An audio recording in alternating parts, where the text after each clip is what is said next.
Para quienes nos escuchan hoy, quiero que hagamos un ejercicio de imaginación. Visualicemos por un momento una biblioteca, pero una inmensa, casi infinita, con los libros apilados hasta el techo y pasillos que se pierden en el horizonte. Y bueno, me imagino que con millones de páginas sueltas volando por el aire, ¿no? Un caos total. Exacto, un caos absoluto. Tradicionalmente, una base de datos funciona como el catálogo súper meticuloso de esa biblioteca. Es, un índice estático que te dice en qué estante exacto se encuentra cada volumen. Claro, el típico fichero ordenado. Eso es. Pero claro, al añadir la capa del aprendizaje automático o el machine learning, el panorama cambia drásticamente. Ya no estamos hablando de un sistema pasivo que simplemente localiza un título. No, en absoluto. Hablamos de un sistema autónomo. Y de esto trata el análisis de hoy, basándonos en el libro de Germán J. Rodríguez, publicado en 2023, titulado Bases de datos y aprendizaje automático, un enfoque integral hacia la IA. Así es. Y la misión de nuestra exploración detallada hoy es entender precisamente eso. ¿Cómo pasamos de tener un bibliotecario que te busca un libro a tener uno, digamos, adivino? Totalmente. Un sistema que, cruzando historiales de lectura masivos y el clima de hoy, predice qué libro vas a querer leer mañana, mucho antes de que tú mismo sepas que lo quieres. Es fascinante. Y bueno, el objetivo aquí es desentrañar cómo esa montaña de datos crudos se transforma en lo que el autor llama insights o percepciones profundas, que terminan revolucionando desde los negocios hasta la medicina. Pero, antes de tener a ese bibliotecario adivino, necesitamos construir la biblioteca, claro. Para entender cómo la inteligencia artificial toma decisiones, primero debemos comprender dónde vive y de qué se alimenta. Totalmente de acuerdo. Y el material establece unas diferencias fundamentales a nivel estructural, empezando por los sistemas de gestión o de BMS. Sabemos que en entornos tradicionales mandan las bases de datos relacionales, como Oracle o MySQL. Exacto. Y estas arquitecturas exigen un esquema muy rígido, o sea, filas y columnas predefinidas.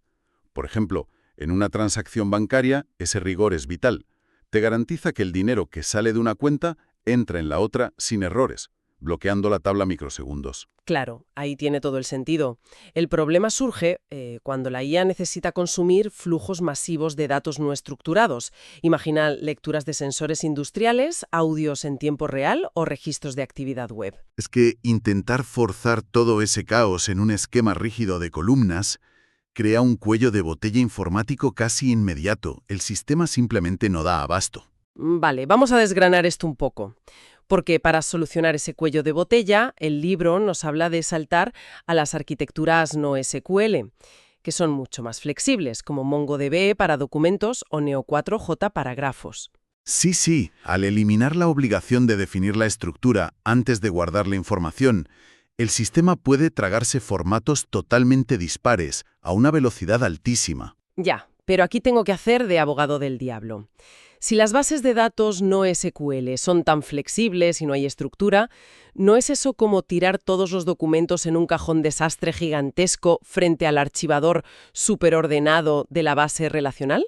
Bueno, entiendo perfectamente la duda. Suena a que todo se va a liar muchísimo. Claro. ¿Cómo encuentra algo la inteligencia artificial ahí dentro, sin escanear el cajón entero y colapsar el sistema? Pues ahí está la clave. La solución técnica a ese posible colapso es la distribución física. Ese cajón desastre no vive en un solo superordenador. Hablamos de sistemas distribuidos como Hadoop o Cassandra. Ah, vale. O sea que fragmentan la información. Exactamente. Aplican un principio de fragmentación o sharding. Trocean los datos y los reparten por miles de servidores independientes. Así, cuando la IA hace una consulta compleja, no hace una búsqueda infinita. Divide y vencerás, básicamente. Eso es. Proyecta la operación en paralelo, cada procesador mira solo su trocito de datos y devuelve el resultado en milisegundos. Si conectamos esto con la perspectiva general, la elección entre relacional o no SQL depende totalmente de la escala, la latencia y la complejidad que necesites. ¿Entendido? Vale, pues ya tenemos la casa construida y los datos almacenados. Aquí es donde se pone realmente interesante la cosa, porque vamos a introducir el cerebro de la operación. Los algoritmos de aprendizaje automático, claro. Exacto. Esos algoritmos que aprenden sin que nadie los programe paso a paso. Y el texto los divide según cómo asimilan la información. Empezamos por el aprendizaje supervisado. Que es el que requiere datos previamente etiquetados. Eso es. Para que la audiencia se haga una idea, es como estudiar con estas tarjetas de vocabulario donde tienes la pregunta delante y la respuesta detrás. El algoritmo lee millones de ejemplos ya resueltos y ajusta su margen de error. Claro, hasta que es capaz de clasificar algo nuevo que nunca ha visto, como predecir si un cliente va a comprar o no. Pero luego, la mecánica del aprendizaje no supervisado es radicalmente distinta. Sí, yo lo veo como si te soltaran de repente en el centro de Tokio sin diccionario ni conocimiento del idioma. Me parece una analogía buenísima, la verdad. Claro, es que simplemente observando los patrones en la calle, acabas deduciendo qué palabras son saludos o cómo se mueve la gente en el metro, sin que nadie te dé instrucciones formales. Totalmente. Traducido a las matemáticas, el modelo no supervisado calcula proximidades. Usa técnicas como el análisis de clúster, coge historiales de millones de usuarios y mide la distancia estadística entre ellos. Y los que se parecen mucho los agrupa. Exacto. La máquina no sabe qué etiqueta ponerles, no sabe si son clientes VIP, pero detecta de forma autónoma que esos usuarios se comportan igual. Y luego tenemos el aprendizaje por refuerzo, que me parece brutal. Ah, sí, el que aprende jugando, ¿no? Mediante recompensas y castigos. En un entorno. Si hace algo que le acerca al objetivo, recibe un refuerzo matemático positivo. Si se equivoca, recibe un castigo y ajusta sus redes para no repetir el error. Tras millones de intentos, descubre estrategias perfectas. O sea, literalmente como nosotros cuando aprendemos a montar en bici. Te caes, ajustas el equilibrio, hasta que lo logras. Y bueno, el texto también menciona el modelo semisupervisado, que es clave para clasificar montañas de documentos con muy pocas etiquetas, ahorrando muchísimo coste humano. Sí, generaliza las pocas etiquetas que tiene usando la estructura de los datos que no están etiquetados. Es súper eficiente. Vale, los algoritmos son listísimos, pero hay un problema crítico. Si estos cerebros se alimentan de basura, van a aprender basura. Hay que preparar los ingredientes en la cocina antes de ponernos a cocinar. O sea, el preprocesamiento de datos. Lo fascinante aquí es que esta fase es la más determinante de todas.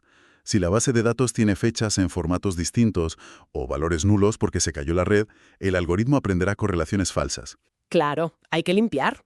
Y el libro habla de cosas como la normalización matemática. Sí, eso es vital. Imagina que el algoritmo analiza clientes por edad e ingresos anuales.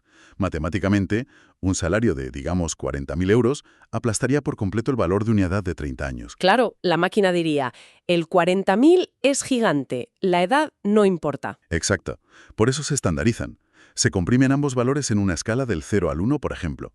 Además, se aplican procesos para convertir textos en números y se descartan las variables que solo aportan ruido. Y aquí es donde te lanzo una pregunta que me parece clave.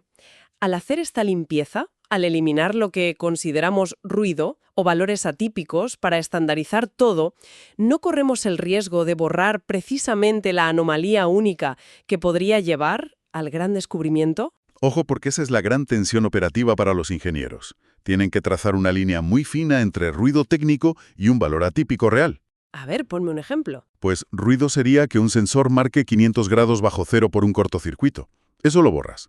Pero un pico repentino de millones en transferencias internacionales, eso es una señal estructural válida. Claro, eso podría ser fraude. Exacto. En fraude o ciberseguridad, no borras la anomalía. Usas algoritmos especiales de aislamiento para que salten las alarmas cuando detectan algo así. Entiendo. Pero para guardar tanto el dato original como el dato limpio, necesitas un espacio monumental. Sí, por eso dependen de almacenamientos escalables en la nube, como Amazon S3 o Google Cloud. Si no, colapsan. Vale. Y todo este enorme esfuerzo técnico, toda esta arquitectura compleja y limpieza obsesiva, tiene un único objetivo final, lo que el autor define como insights. Que son percepciones profundas. No es un simple gráfico de ventas mensuales. Son verdades ocultas que te permiten tomar decisiones estratégicas en el mundo real. Exacto. Y el libro da casos interesantísimos. En el comercio electrónico, por ejemplo, no miran solo qué compraste ayer. Cruzan la demanda con el clima, la época del año o eventos globales. Totalmente. Si el sistema ve que se acerca una tormenta, optimiza los almacenes días antes para tener listos los productos que la gente va a querer comprar. Entonces, para la gente que nos escucha, ¿qué significa todo esto de manera práctica? Significa que el cruce entre una base de datos del tiempo y tu historial puede decidir qué productos hay hoy en la estantería del súper. Sí, sí. Pero la aplicación más impactante, sin duda, es la medicina. Hoy en día hay hospitales que usan el aprendizaje profundo en el diagnóstico por imagen. Lo de las radiografías, ¿no? Eso es. Una red neuronal revisa un escáner píxel a píxel y detecta asimetrías o microcalcificaciones tan diminutas que escapan por completo al ojo humano. Madre mía. O sea, estamos hablando de detectar una enfermedad degenerativa o un cáncer antes de que haya síntomas evidentes. Es que literalmente esto salva vidas. Salva muchísimas vidas. Pero ojo, implementar esto no es magia.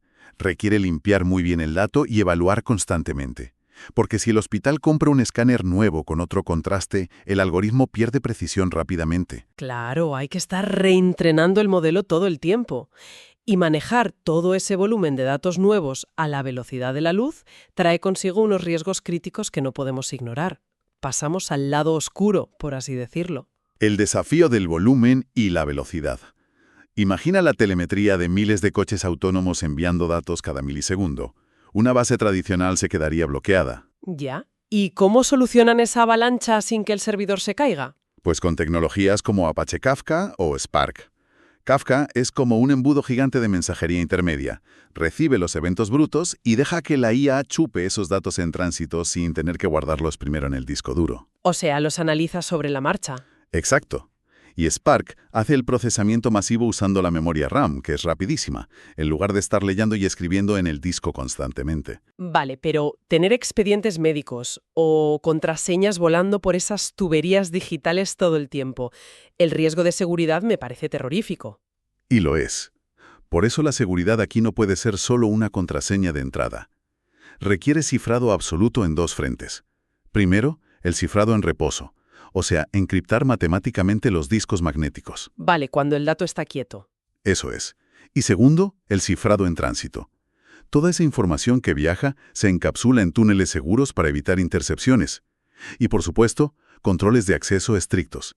Ni siquiera los procesos internos de la máquina pueden acceder a datos que no necesitan. Claro, la seguridad es fundamental, pero esto nos lleva a un punto que para mí es crucial y es uno de los mayores desafíos técnicos y éticos, la interpretabilidad. La famosa caja negra. Exacto. Muchas veces estos modelos toman una decisión, pero el camino matemático hacia ese resultado es un misterio. Si lo aplicamos al caso médico de antes, imagina que la máquina sugiere una cirugía crítica para un paciente. Claro. El médico debe entender el porqué matemático de esa conclusión. Si la máquina solo le dice opera, porque hay un 90% de probabilidad, pero no le explica qué marcadores vio, el médico no puede operar basándose en un sistema opaco. Totalmente. Es que en situaciones de vida o muerte, o si te bloquean todas tus cuentas bancarias de repente, no podemos encogernos de hombros y decir, bueno, la máquina lo dijo. La transparencia es la única forma de fomentar la confianza humana. Y esto plantea una pregunta importantísima en el sector. Por eso la ciencia de datos desarrolla herramientas de interpretabilidad. Generan cosas como mapas de características para explicar qué variable exacta disparó la decisión. O sea, para auditar el proceso. Exacto. Si el modelo se equivoca o tiene sesgos, los ingenieros pueden seguir el rastro matemático, encontrar el fallo y arreglarlo. Sin interpretabilidad, todo este ecosistema carece de confiabilidad real. Pues la verdad es que la complejidad de todo esto es abrumadora, pero a la vez fascinante.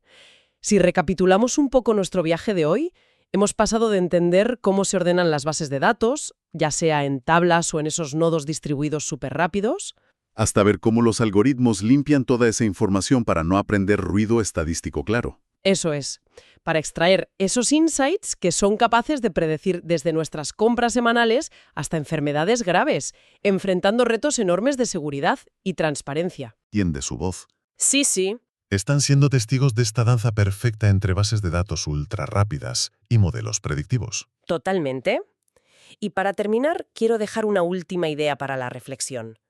Viendo lo rápido que avanzamos, la inteligencia artificial se volverá cada vez mejor, no solo prediciendo, sino limpiando y preprocesando sus propios datos, sin apenas intervención humana. Llegará un punto en que se gestionen a sí mismas casi por completo, sí. Y ahí está la cuestión. Si llegamos al punto en el que este bibliotecario digital es el único que entiende realmente cómo están organizados los estantes, cómo se limpian y cómo se leen esos millones de libros, ¿terminaremos los humanos perdiendo por completo la capacidad de interpretar nuestra propia realidad financiera, biológica o física sin que un algoritmo nos la traduzca antes? Lo dejamos ahí. Hasta la próxima exploración detallada.